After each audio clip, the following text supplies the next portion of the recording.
Gala tolia da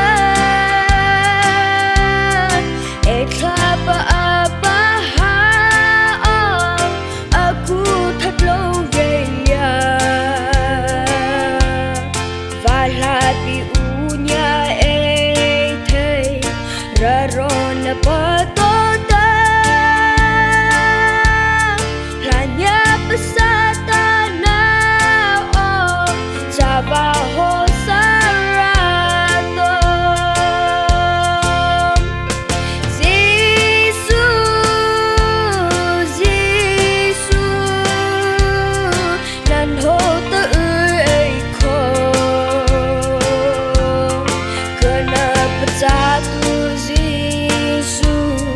nan ho ta ơi ko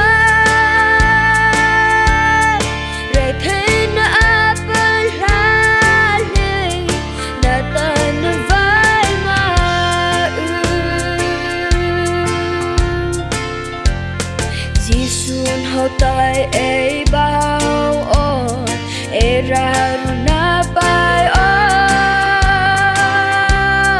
Satan na pabwa o ve mole na tiao o ve Patsaro na ze bai o Sana mo klize tu Mo klize tlatse stressa Rekene rei ove ZISU ZISU nan ho ta ơi ko Gana pecah tu ZISU nan ho ta ơi ko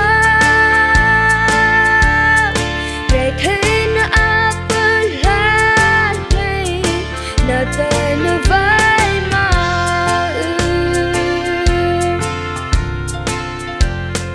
Etla pa bao no ban ZISU ke ta thi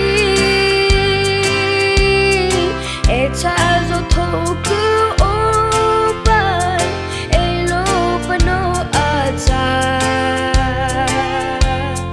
Ke ta zo twa de balya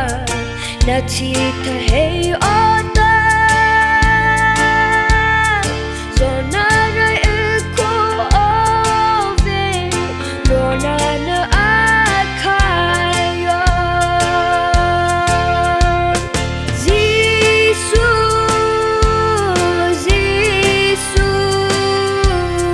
nan ho ta ơi ko